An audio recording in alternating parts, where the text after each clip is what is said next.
Vamos a iniciar el último capítulo de este semestre, que es el capítulo 14, que es sobre análisis de varianza.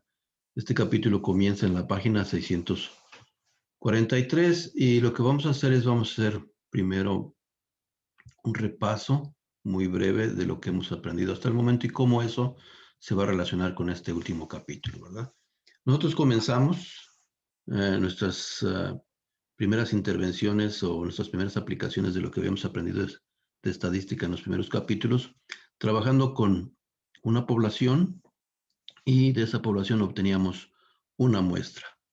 De la muestra obteníamos diferentes valores numéricos que llamamos estadísticos, por ejemplo, la media, la desviación estándar o la proporción.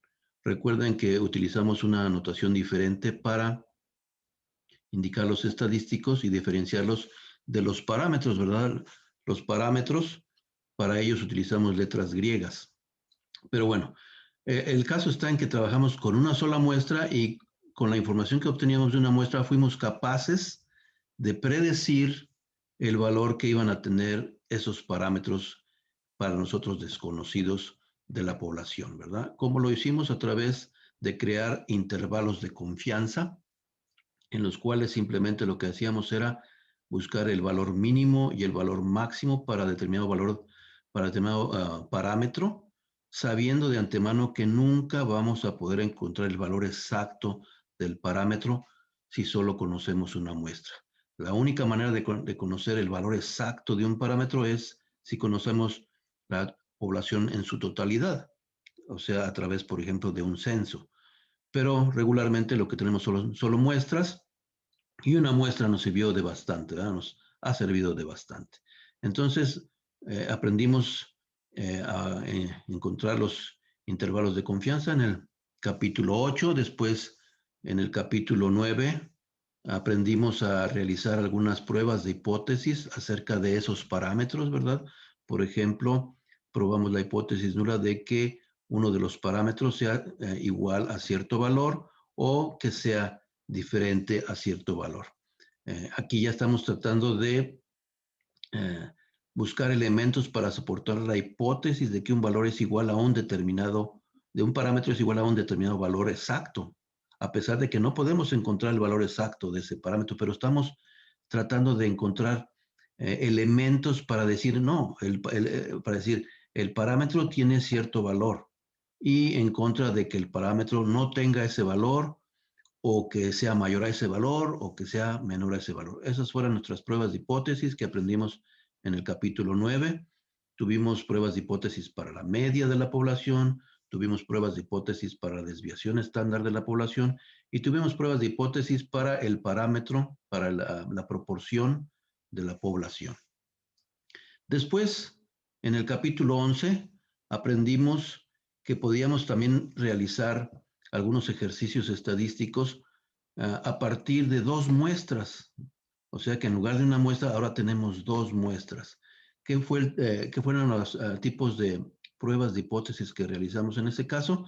Bueno, quisimos saber si las dos muestras tenían la misma media en las poblaciones de las cuales fueron extraídas, ¿verdad? O sea, quisimos saber si las poblaciones de las cuales provinieron esas muestras tenían la misma media y eso indicaba pues que en realidad se trataba de la misma población o si a la población, a una parte de ella se le había dado un tratamiento, se le había dado, por ejemplo, una vacuna, quisimos ver si había habido algún efecto, ¿verdad? Y si encontramos que las medias siguen siendo las mismas, bueno, pues el tratamiento no surtió efecto, ¿verdad?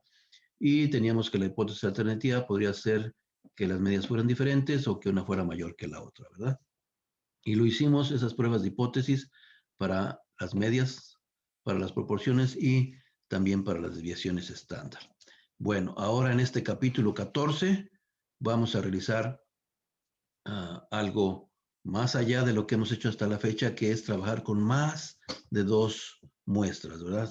Tenemos una población, de ahí se extraen muestras o algunas partes de esta población reciben ciertos tratamientos, ¿verdad? Podemos tener ya no solo un tratamiento como acá, podemos tener dos o tres tratamientos más, lo que llamamos el control, que es la población que no recibió tratamiento, ¿verdad? Y entonces ahora tenemos varias muestras y necesitamos saber si alguna de ellas, especialmente alguno de los tratamientos, sí muestra diferencia con respecto a la población, podríamos decir a la muestra de control, a la población no tratada, ¿verdad? Y si es así, pues esa podríamos decir que proviene ya de una población diferente, ¿verdad? En la cual ya un parámetro, que en este caso va a ser la media, pues sufrió un cambio, ¿verdad? Entonces, la prueba de hipótesis que vamos a realizar en este capítulo 14 va a ser que la hipótesis nula va a ser simplemente que todas las medias de todas las poblaciones de las cuales provienen estas muestras son las mismas, las medias son iguales. Y la hipótesis alternativa, la hipótesis interesante, es que al menos una de esas medias sea diferente. Y si una de esas medias es diferente, quiere decir que uno de los tratamientos funcionó, ¿verdad? Ahora, es importante aclarar que aquí no vamos a saber cuál de los tratamientos funcionó. Solo vamos a saber que uno de ellos funcionó y eso ya es importante. Después aprenderán en cursos más avanzados de estadística a investigar cuál fue el tratamiento que surtió efecto. En nuestro caso nos vamos a quedar hasta aquí y en cierta medida es a propósito para inspirarlos a seguir más adelante, a tomar una carrera relacionada con la estadística, una carrera relacionada con las matemáticas, porque pues aquí es donde empieza lo más interesante, ¿verdad? ¿Cuál de los tratamientos fue el que surtió efecto, ¿verdad? Entonces aquí en nuestro libro vamos a tener dos secciones dedicadas a trabajar en esto, ¿verdad? Estas dos secciones van a depender o van a diferenciarse simplemente en un aspecto muy sencillo. Ese aspecto va a ser el tipo de mediciones que vamos a hacer en las muestras, el tipo de información que vamos a recolectar de las muestras, y eso es lo que va a diferenciar un tipo de análisis de variancia del otro, ¿eh? Vamos a ver a qué se refiere revisando nuestro libro. Si trabajan con la introducción, se van a dar cuenta, por ejemplo, aquí están comparando operadores. Eh, es un ejemplo que pueden ver con más detalle. Después nos vamos a enfocar directamente en nuestra primera sección, la sección 14.1, que está en la página 644 y que se refiere a análisis de varianza de una vía, dice allí, ¿verdad? Entonces, vamos a ver a qué se refiere eso, ¿verdad? Aquí tenemos un ejemplo en el libro. Nos dice, por ejemplo, que vamos a estudiar un método llamado análisis de varianza, o que a veces se escribe ANOVA en corto, ¿verdad? Y que consiste en lo siguiente, ¿verdad? Las soldaduras, las cuales se utilizan para unir metales, están hechas de un material en polvo que se llama flux, que es calentado, ¿verdad? Entonces ese material en polvo cuando es calentado forma una soldadura. Entonces los fluxes uh, forman soldaduras, ¿verdad? Entonces en un estudio conducido por Fredrickson en la Escuela de Minas de Colorado, 4 diferentes mezclas en polvo o fluxes de soldadura con diferentes composiciones químicas se prepararon, ¿verdad? Entonces las 4 mezclas tienen diferentes componentes químicos.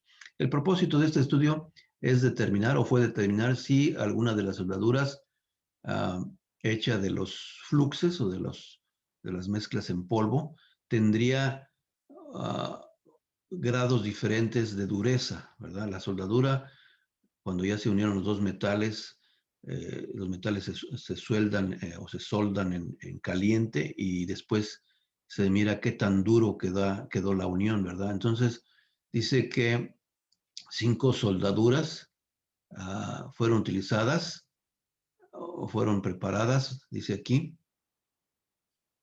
y las durezas de cada una fueron medidas, ¿verdad? En unidades Brinell. Dice, mientras más grande el número es, más dura es la soldadura.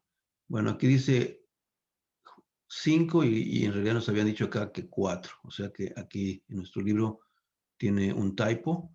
Aquí podemos ver que nada más fueron 4. Entonces, por alguna razón aquí pusieron 5 y debe ser 4. 4 soldaduras, 4 diferentes mezclas en polvo para crear la soldadura. La soldadura es el nombre que recibe ya la unión metálica, el polvo ya fundido que unió los metales, es a lo que se le llama soldadura. Antes de que se fundan el polvo, entonces simplemente es el flux, ¿verdad? Entonces, tenemos aquí que con el polvo para soldadura A, se trabajaron, bueno, aquí está lo del 5, ahora sí ya queda más claro. Aquí 5 soldadores, 5 trabajadores que utilizan la soldadura. O sea, ellos utilizaron las 4 diferentes mezclas. Ahora ya queda más claro este problema. Por un momento había pensado que había un typo, no lo hay. Entonces son 5 diferentes trabajadores, soldadores, que van a utilizar los 4 diferentes polvos. Y eso es lo que obtuvieron, ¿verdad? Los 5 trabajadores con el polvo A encontraron estas 5 diferentes durezas de su soldadura. Y los 5 mismos trabajadores con el polvo B, esto es lo que obtuvieron, y luego con el polvo C y con el polvo D, ¿verdad? Entonces aquí tenemos la media que corresponde para el primer polvo, para el segundo, para el tercero y para el cuarto, y las correspondientes desviaciones estándar. Lo que queremos saber es si alguno de esos polvos produce una soldadura que sea más dura, ¿verdad? Dice, cada una de las muestras en la tabla 14.1 se pueden pensar como que vienen de una diferente población, ¿verdad? ¿Y por qué se piensa eso? Bueno, porque se agarra el polvo y ya tiene una diferente composición química, entonces viene de una población diferente. Claro que para el efecto de la dureza de la soldadura que estamos obteniendo, es lo que queremos certificar, que realmente venga o que esté formando una soldadura cuya población de soldaduras es diferente, ¿verdad? Entonces, después ya vienen algunos gráficos. Nosotros vamos a escribir ahora los pasos que vamos a seguir para resolver un problema como este que está aquí, ¿verdad? Como este que acabamos de leer, que ha sido el problema introductorio de análisis de varianza en una vía. Entonces estamos con que queremos descubrir cuál es la soldadura o cuál es el polvo de soldadura que produce un resultado o una pieza más dura, ¿verdad? Entonces estos van a ser los pasos que vamos a seguir. Readaptado lo que está en su libro para que tenga similitud con lo que hemos venido aprendiendo a lo largo de estos meses, a lo largo de estas lecciones, ¿verdad? Entonces aquí tenemos análisis de varianza en una vía. El tipo de hipótesis nula que vamos a escribir es simplemente que μ1 es igual a μ2, igual a μ3 y así sucesivamente, porque eso se puede extender a cuantos diferentes tratamientos queramos probar. Todo va a depender en realidad del poder de nuestra computadora, ¿verdad? Luego tenemos que conocer, como siempre, el valor de alfa. Si no es conocido, si no lo proporciona el problema, ya sabemos que va a ser igual a 0.05. El siguiente paso, como ha sido nuestra costumbre, va a ser calcular el estadístico de prueba.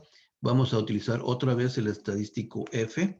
El estadístico F lo utilizamos cuando comparamos dos muestras con respecto a su desviación estándar, ¿verdad? Ustedes se preguntarán, y bueno, aquí vamos a estar comparando o queremos saber si hay diferencia de medias.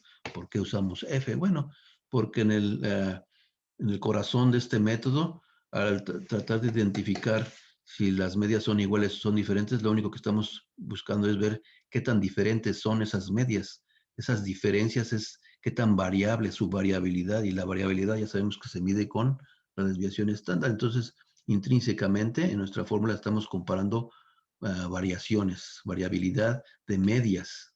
Entonces, variabilidad de medias, vamos a necesitar, por ejemplo, calcular este cuadrado de la media de los tratamientos, el cuadrado de la media de los tratamientos, y lo vamos a dividir entre el cuadrado de la media de los errores, ¿verdad? Recuerden que la media de los errores era regularmente la media de las desviaciones estándar, ¿verdad? Los errores a veces reciben ese nombre, aunque son desviaciones estándar, ¿verdad? Entonces, esta diferencia, ¿verdad?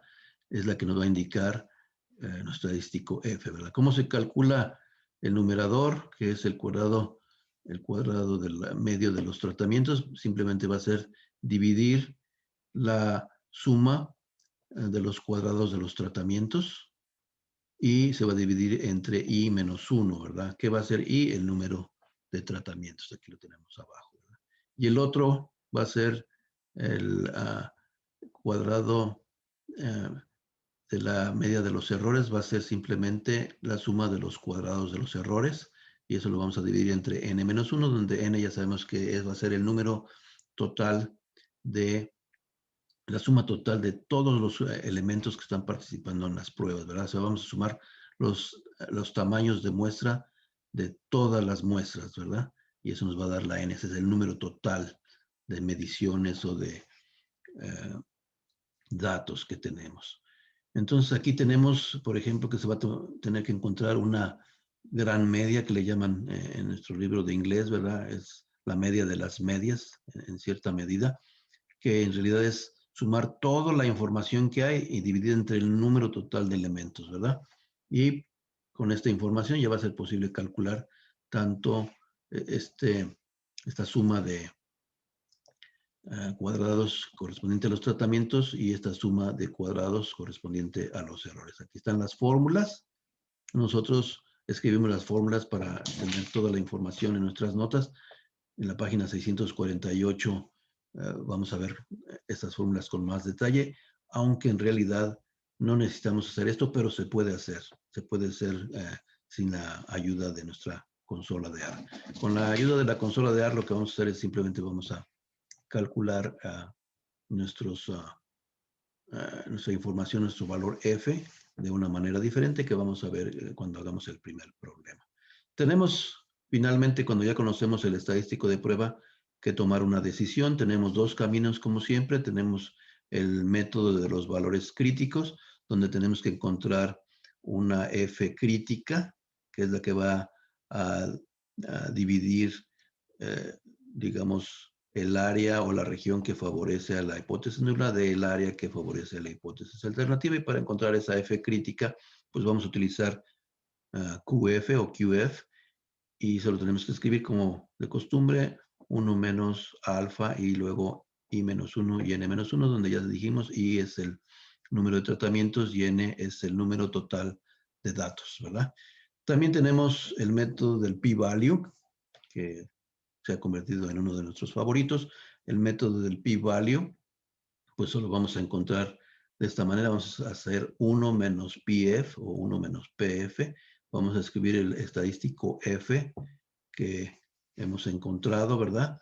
Y vamos a tener de nueva cuenta el número de tratamientos menos 1 y el número total de datos menos 1. Y como siempre se comparan los valores del p-value y de alfa para saber si tenemos que rechazar o no nuestra hipótesis nula. Entonces, vamos a ir primero a la página 648 para ver qué nos enseña nuestro libro en relación con este estadístico de prueba que vamos a estar utilizando.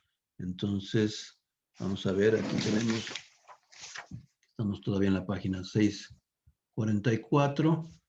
Vámonos entonces a las 648. Entonces aquí, en esta página, están las fórmulas que estamos diciendo, ¿verdad? Para la suma de cuadrados correspondiente a los tratamientos y la suma de cuadrados correspondiente a los errores. Si quieren hacer este tipo de cálculos manualmente, pues entonces tienen que referirse al ejemplo 14.3 que está en su libro, en el cual se van a utilizar los datos que están en la tabla 14.1 para calcular esas sumas de cuadrados, ¿verdad? Tanto de tratamientos como de errores. La tabla 14.1, pues es seguramente la tabla que tiene que ver con las soldaduras. Entonces, aquí está, si lo quieren hacer paso a paso. Nosotros vamos a ir directamente al ejemplo 14.4 que aplica ya en forma global lo que vamos a hacer con nuestra consola de R, que es simplemente introducir los datos, ¿verdad? Entonces vamos a leer el ejemplo 14.4, ¿verdad? El ejemplo 14.4 va a estar después de esta caja azul que nos enseña los pasos de acuerdo con el libro, para poder realizar el análisis de varianza en una vía, que son exactamente los mismos pasos que acabo de escribir, ¿verdad?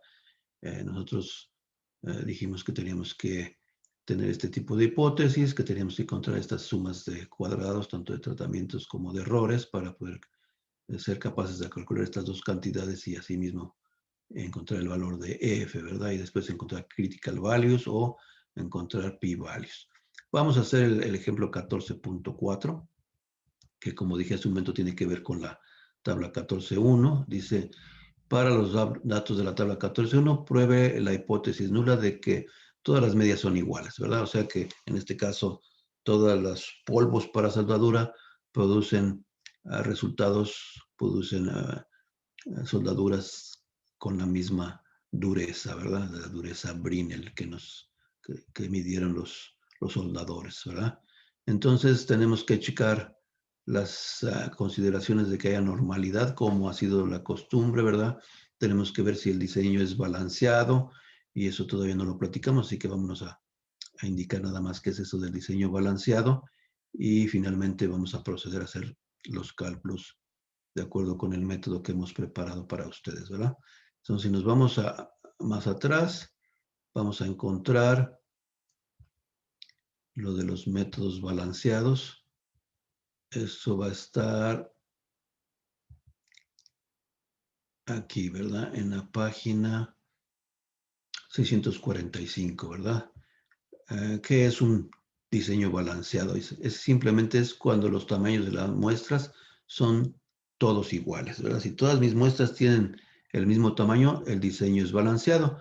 Cuando algunas muestras no tienen el mismo tamaño, y eso es posible que suceda en la práctica, porque hay veces que fallan algunas cosas o no tenemos disponibilidad de sujetos para tener demasiadas elementos en una muestra, pues va a haber algunas muestras que tienen diferente tamaño, entonces se tiene que realizar un proceso para revisar si la muestra es balanceada. En nuestro caso, aquí está. Cuando un diseño no está balanceado, o sea, cuando hay algunas muestras que no tienen el mismo tamaño, pues entonces tenemos que checar la situación, la suposición de que las varianzas son iguales, ¿verdad? De las poblaciones, aunque los tamaños de las muestras no sean iguales, y eso simplemente se hace dividiendo la desviación estándar de la muestra que contiene la desviación estándar más grande entre la desviación estándar más pequeña de todas las muestras, ¿verdad? Y si el resultado es menor que 2, entonces se encuentra que la varianza de las poblaciones es semejante, entonces podemos continuar con nuestro trabajo. Entonces vámonos a la tabla 14.1 para poder realizar este problema. Vamos a ver, acá está la tabla 14.2, entonces más atrás. La tabla 14.1 es la que estuvimos mencionando, que tiene que ver con los trabajadores de la soldadura. Aquí está, ¿verdad? Entonces tenemos aquí que todos estos valores que están aquí, los valores de dureza de las soldaduras, les vamos a llamar responses o respuestas, ¿verdad? Esta va a ser les vamos a llamar yes, ¿verdad? Estas van a ser las Y, ¿verdad? Y la variable X va a ser ahora una variable categórica. Esa variable categórica simplemente va a ser el tipo de polvo de soldadura. Eso es lo que va cambiando, ¿verdad? Aquí tenemos en el primer caso A, B, C y D. Entonces, lo único que vamos a hacer es precisamente introducir la información en el orden en el que está aquí. Por cada variable Y que voy a introducir, después voy a introducir la correspondiente variable X. Por ejemplo, cuando escribe en primer lugar 250, 264 y así sucesivamente, voy a escribir 5 veces la letra A, después voy a escribir 5 veces la letra B, 5 veces la letra C y finalmente 5 veces la letra D, porque en ese orden voy a escribir las Y's. Yo puedo escribir, eso se llama row wise, o sea, renglón por renglón. También lo puedo hacer column wise, que sería columna por columna. Pero si lo hago columna por columna, entonces cuando escriba esta primera columna para Y, Cuando escriba la X voy a tener que poner A, B, C, D. Luego otra vez A, B, C, D y así sucesivamente. Entonces, solo me tengo que fijar en qué orden voy a meter la información y en ese orden debo de meter la correspondiente variable X. Así que aquí está ya en las notas. He preparado eso y ahorita lo vamos a llevar a la consola de AR. Y aquí está, ¿verdad? Entonces aquí está nuestro ejemplo 14.4, ¿verdad? En la página 649 y la Y, ya dijimos, van a ser las respuestas, las responses. ¿Cómo lo voy a escribir? Voy a escribir Y igual a C minúscula, abro un paréntesis, y si estoy trabajando con mi consola de AR, puedo brincarme un renglón, o sea, presionar la tecla Enter y escribir los primeros 5 valores como están aquí, coma, y luego me brinco otro renglón. ¿Por qué lo hago así? Porque lo estoy formateando en la misma forma que está mi tabla. De esa manera voy a reducir el número de errores, porque cuando uno ya mete información de diferentes tratamientos, hay que fijarse que cuando escriba yo las X, cada una de estas valores tenga su correspondiente valor de X, ¿verdad? Cada valor de Y con su correspondiente valor de X. Entonces, por eso lo hago así, pero si están trabajando con la consola online de AR, ahí no acepta que uno se brinque al siguiente renglón. Entonces, todo lo van a tener que escribir corrido como si fuera un solo renglón, tanto esta parte como la siguiente. Entonces, tengan mucho cuidado si están trabajando con la consola online de no presionar la tecla Enter antes de tiempo. Aquí lo estamos haciendo porque esto supone que vamos a usar nuestra consola de AR que instalamos desde el día número 1 en nuestra computadora. Entonces, ya que escriba los valores de Y, voy a escribir los valores de X y tengo dos maneras de hacerlo, ¿verdad? Una manera va a ser simplemente, y recuerdan, estas van a ser variables, esta es una variable categórica, o sea que lo que voy a introducir son labels, o sea, son etiquetas, las tengo que escribir con las comillas, ¿verdad? Con las quotation marks. Entonces, tengo que escribir 5A's, luego 5B's, 5C's y 5D's, ¿verdad? Pero hay un comando en AR que me permite abreviar este trabajo, ¿verdad? Entonces, es un shortcut, decimos, ¿verdad? Un camino más corto. O sea que en lugar de hacer eso, mejor voy a escribir X igual a C, paréntesis, y de nueva cuenta, aquí lo estoy escribiendo siguiendo este formato, pero en la consola online todo tiene que ir en un solo renglón, ¿verdad? Entonces, ¿qué voy a usar? El comando rep, de repetitions, ¿verdad? Voy a escribir REP con minúsculas, abro un paréntesis, escribo la letra A, coma, y le digo que se va a repetir 5 veces, cierro el paréntesis, luego pongo otra coma. Hay que tener mucho cuidado aquí con paréntesis y con comas, que son los que luego mandan los errores, ¿verdad? Y luego repito el comando, pero ahora para la letra B 5 veces, para la letra C 5 veces, para la D 5 veces y no olviden las comillas, porque solo le estoy diciendo que repita esto 5 veces, o sea que haga este trabajo por mí, ¿verdad? Y luego viene la parte interesante, esta es la parte, realmente la parte más difícil de análisis de varianza es meter la información en la computadora. La parte más fácil es hacer el trabajo de análisis. ¿Por qué? Porque solo voy a escribir un nombre de una variable, en este caso le puse my data, le pueden poner mis datos, ¿verdad? Igual a, y luego escribimos data frame, esto sí lo tienen que escribir así como está, porque este es un comando de A, y lo único que estoy diciendo es que me esté haciendo una tabla. Data frame es hacer una tabla, ¿qué cosa? Las X con las Y's, ¿verdad? Estoy haciendo una T-table, una tabla T. Estoy poniendo las X, que van a ser todas las letras que corresponden a cada Y y luego con su correspondiente Y. Luego voy a escribir el comando LM, pero le voy a dar un nombre, el que yo quiera. Aquí puse My Linear Model, puedo poner mi modelo lineal, lo puedo poner simplemente modelo 1, o lo que sea, ¿verdad? Voy a escribir L minúscula, M minúscula, paréntesis, luego voy a escribir la Y, luego la tilda, que está regularmente en una tecla que está a la izquierda del número 1. Van a tener que apretar la tecla Shift porque está en la parte superior de esa tecla. Es la letra tilde y luego la X, coma, y luego voy a poner el nombre que usé aquí, ¿verdad? Si puse My Data, pongo My Data. Si puse mis datos, escribo aquí mis datos, ¿verdad? Tienen que corresponder estos dos. Y luego ya le voy a decir que el análisis de varianza, voy a escribir ANOVA y entre paréntesis el nombre del modelo que usé aquí, ¿verdad? My Linear Model. y luego ya vamos a leer los resultados, ¿verdad? Entonces es lo que vamos a ver ahorita. ¿Qué es lo que vamos a buscar? Vamos a copiar nada más el valor de f y el valor del p-value. Aquí ya los tengo escritos, pero vamos a ver cómo los vamos a obtener directamente yendo a nuestra consola de AR. Les voy a enseñar que ahí en nuestros recursos que tenemos en nuestros módulos de Canvas, ya está el script. O sea que no lo voy a hacer ahorita, ya está escrito y ustedes también lo pueden copiar, pero lo importante es que lo entiendan y lo puedan modificar, ¿verdad? Entonces, aquí, por ejemplo, en este script les enseña cómo se verificó la normalidad de las diferentes muestras, ¿verdad? Aquí tenemos, por ejemplo, todo lo que era la letra A, sus 5 valores, los de la letra B, los de la letra C y D. Este es un ejercicio aparte nomás para verificar normalidad. Háganlo o vamos a hacerlo. Aquí estamos introduciendo un nuevo comando que sirve para poder ver, en este caso, 4 histogramas a la vez, ¿verdad? Aquí está. Vamos a ver 4 histogramas a la vez. Incluso podemos ponerle colores a esos histogramas, ¿verdad?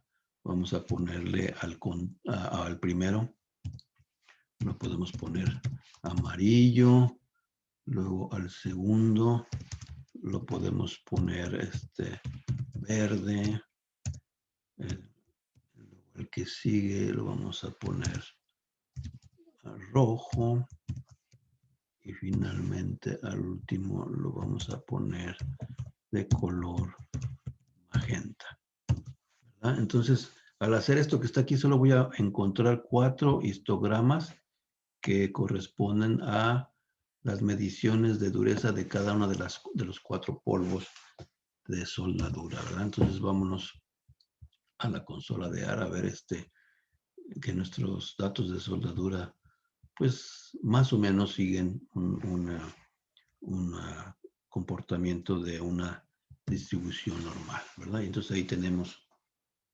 las 4 histogramas de diferentes colores. Entonces ese comando que escribimos aquí que dice par, mfrow igual a C22, me hizo esto que está aquí. En realidad la clave está en este 22. Voy a meter 4 histogramas y los quiero acomodados en 2 renglones y 2 columnas. O sea que ustedes aquí pueden jugar con estos 2 números que están aquí para hacer 3-2 y van a meter 6 o 3-3 y van a meter 9.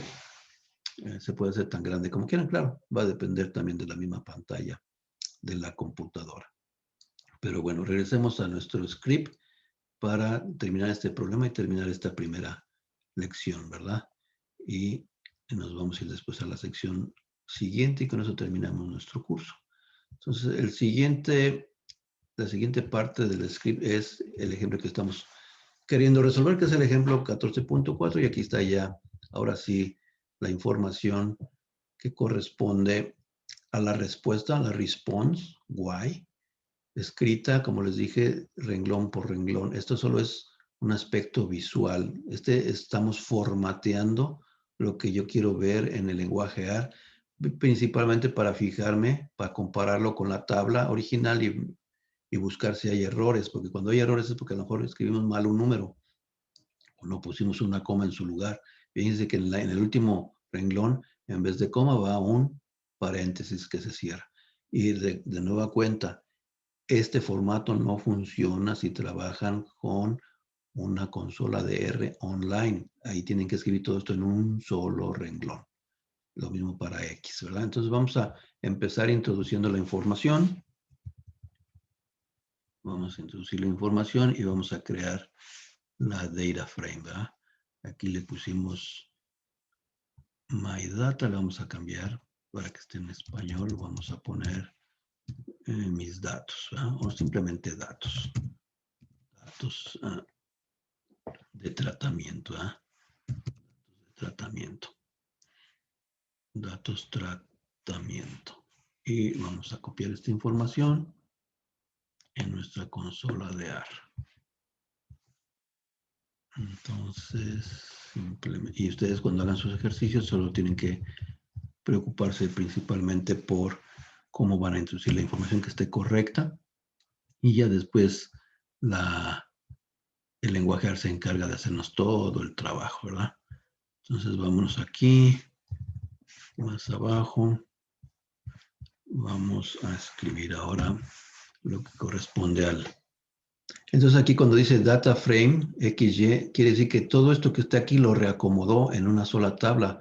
En la primera columna va a poner todos estos valores de A, B, C y D, y en la segunda columna va a poner todos estos valores de Y. Y lo podemos ver si escribo datos strat, porque ese fue el nombre que le di, pues me va a dar esas dos columnas que les estoy diciendo. ¿Verdad? Aquí está la X, 5 A's y sus correspondientes valores, luego la B, la C y la D. Es bien ilustrativo verlo así.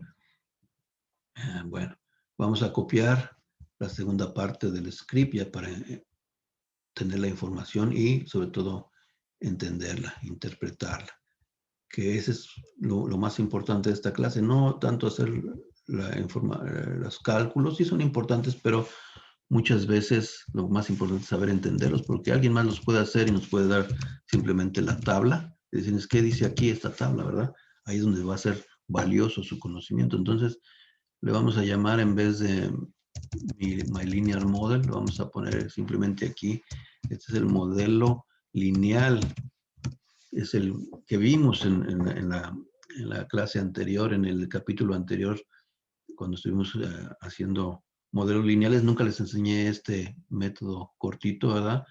Porque yo quería que aprendieran paso por paso a encontrar su pendiente, su ordenada al origen, todo eso, ¿verdad? Pero con esta fórmula lo pueden hacer más rápido. Claro que aquí la estamos utilizando para hacer un modelo lineal donde una variable es numérica y la otra variable es categórica. Por eso es importante usarlo aquí, ¿verdad? Entonces, como le cambié el nombre al modelo, acá también se lo tengo que cambiar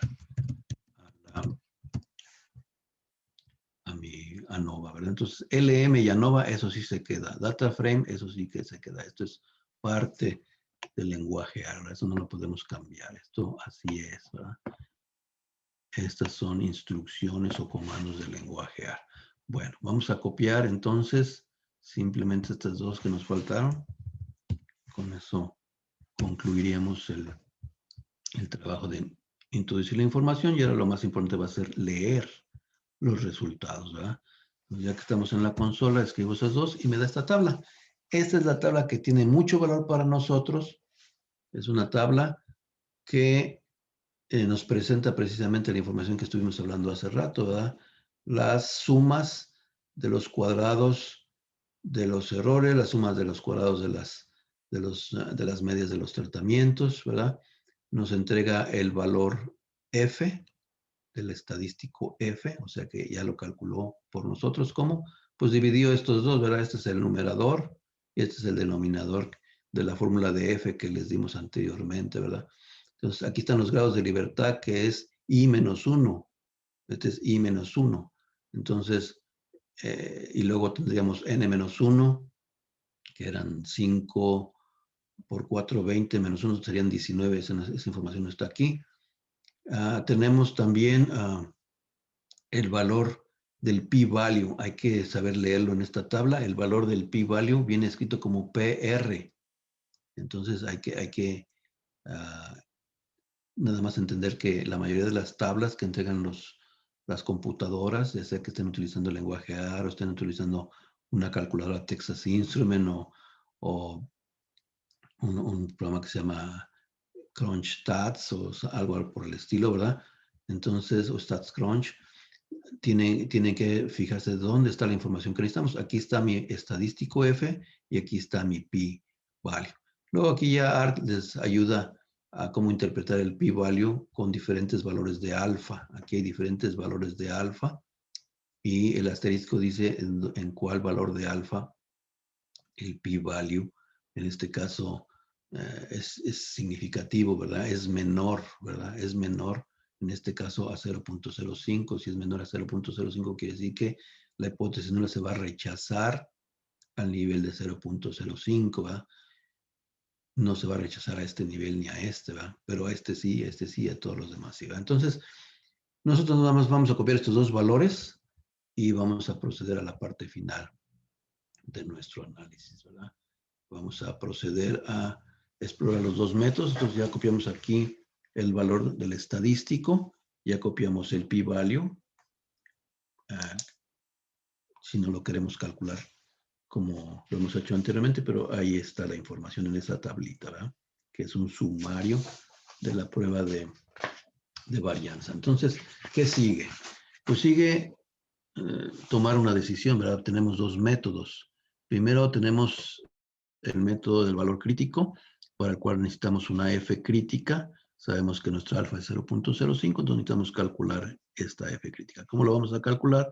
Pues lo vamos a calcular con la fórmula que vimos, ¿verdad? Con QF, 1 menos alfa, I menos 1, N menos I, ¿verdad? N menos I, esos son los grados de libertad de nuestra correspondiente muestra, ¿verdad? Nuestras correspondientes muestras, todas tomadas en su conjunto. Entonces vámonos a la consola a escribir simplemente QF y luego tenemos 1 menos 0.05, tenemos 4 tratamientos menos 1, tenemos 20 datos menos 4 tratamientos y eso nos da 3.238872, ¿verdad? Entonces, con ese dato tenemos la F crítica, la F alfa. Vamos a poder tomar una decisión si usamos el método de los valores críticos. Entonces, aquí está la F que nos dio la consola de AR. Aquí está la F que también nos dio la consola de AR, pero la F que corresponde a las muestras, ¿verdad? La F es el estadístico de prueba.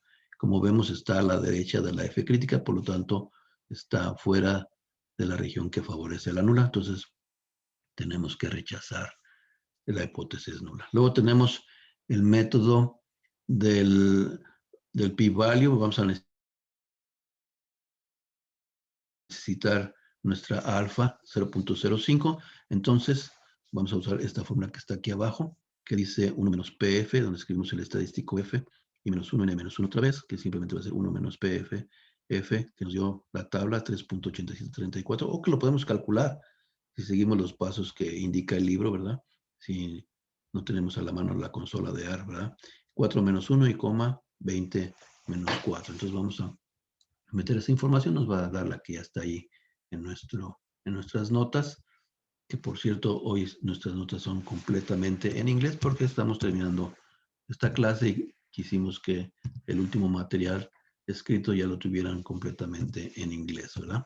Entonces, y así como va a ser su examen final, va a ser en inglés también, y sus quizzes, y su homework, y hasta la lecture que está con este programa, con este video, ojalá también la puedan mirar en inglés, ¿verdad? Ahí van a encontrar un poquito más de información de cómo hacer este trabajo. Entonces ahí tenemos nuestro p-value 0.029, ese es el valor, que por cierto, si miramos la tabla, pues es el valor que está aquí, que ya nos habían dado, ¿verdad? O sea que realmente solo hemos seguido los pasos que estábamos acostumbrados a seguir, ¿verdad? Pero si revisamos esta tabla que está aquí, ¿verdad? En realidad, y encontramos el valor F aquí y el p-value acá, pues ya podríamos haber tomado una decisión desde hace un momento, ¿verdad? ¿Qué quisimos hacer? Bueno, ilustrar cómo encontrar el valor crítico de F, por si estamos utilizando el método de los valores críticos, y cómo encontrar el p-value si estamos utilizando el método del p-value. ¿Por qué? Porque puede suceder que haya un dispositivo, un software que solo me entregue el valor de F, ¿verdad? Y no el p-value, entonces tendría que seguir estos pasos. O sea que este sí es importante, ya sea que usemos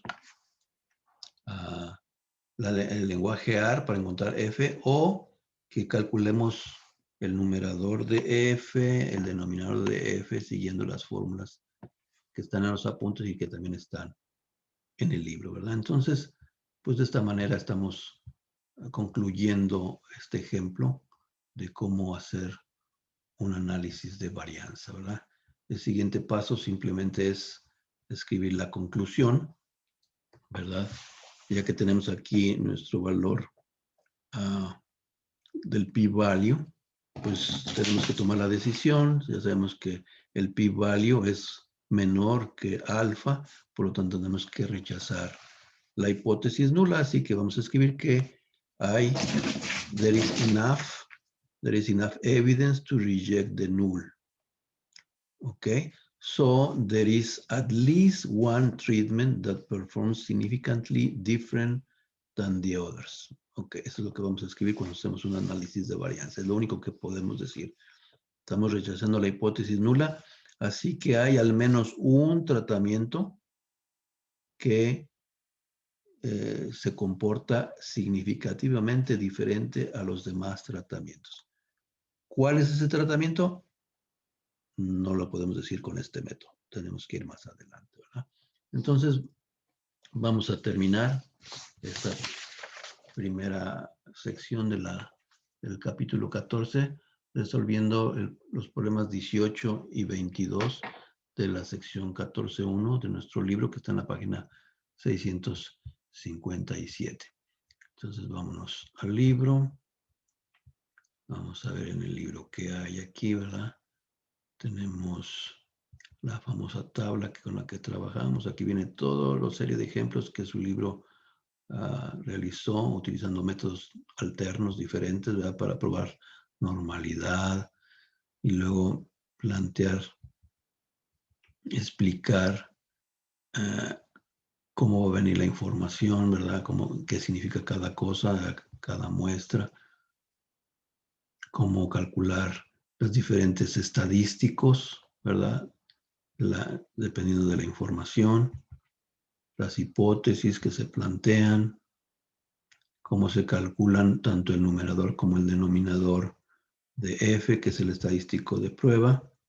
Aquí se lo están calculando los cuadrados de los errores y de las medias. Y luego ya se calculan tanto el numerador como el denominador, así que se puede calcular F. Todo eso se puede hacer con una calculadora de mano o ir directamente a nuestro lenguaje ARI y calcular F, y ya con F, que es la misma que habíamos obtenido nosotros, podemos utilizar el lenguaje ARI para calcular el valor crítico de F, o tablas como vienen aquí en la parte de atrás de su libro, como esta tabla para calcular F, ¿verdad? Bueno, nos vamos entonces a la página 657 para poder terminar esta primera sección, ¿verdad? Entonces tenemos el problema 18 que va a estar en la parte de abajo. Dice de una droga que salva la vida. Dice, la penicilina es producida por un hongo que se llama Penicillium, el cual es desarrollado en un sustrato que contiene azúcar. ¿Y qué más dice acá arriba? Y debe ser controlado cuidadosamente. Varias muestras de ese sustrato fueron tomadas en 3 sucesivos días y la cantidad de azúcares disueltos o de azúcar disuelta en miligramos por mililitro fue medida en cada muestra. Entonces, esto que está aquí es azúcar disuelta. Y los resultados son los siguientes. Tenemos el día 1, el día 2, el día 3. Entonces, lo que se quiere saber es si la cantidad de azúcar que se tomó cada día es diferente. Si hay alguna diferencia en el día que se tomó el azúcar. Entonces va a construir una tabla de análisis de varianza, que en este caso simplemente vamos a meter nuestra información y cuando tengamos esa tabla de resultados vamos a poder realizar nuestra prueba de hipótesis utilizando un nivel alfa, de significativo de alfa de 0.05. Es el problema 18. Si tienen preguntas, ya saben, mándenme un correo electrónico. El siguiente problema es el problema 22. El problema 22 es acerca de inundaciones. Dice que el drenaje rápido del agua de inundación es crucial para prevenir daños durante lluvias muy fuertes, o sea, el agua pluvial. Dice, hay varios diseños para un canal de drenaje que fue considerado para una ciudad. Cada diseño fue probado 5 veces para determinar qué tanto tiempo tomó drenar el agua en un depósito, ¿verdad? En la siguiente tabla presenta los tiempos de drenado, ¿verdad? En minutos, ¿verdad? Entonces, esto es el canal tipo 1, el canal tipo 2. Todos estos números que están aquí son etiquetas, son variables categóricas. No, el 1 no significa nada. Se pudo haber llamado A, B, C, D, o se pudo haber llamado el canal de Luis, el canal de quien quieran ustedes, ¿verdad? Y aquí tenemos la response, la why, ¿verdad? Entonces, hay que meter esta información, construir o obtener la tabla de análisis de varianza que nos entrega el lenguaje A y después proceder a interpretar la información regularmente. Yo no les pido que en el examen calculen F crítica o que calculen el p-value. Simplemente cuando ya tengan la tabla, lean los valores. Eso es lo más importante, que los lean y los puedan interpretar.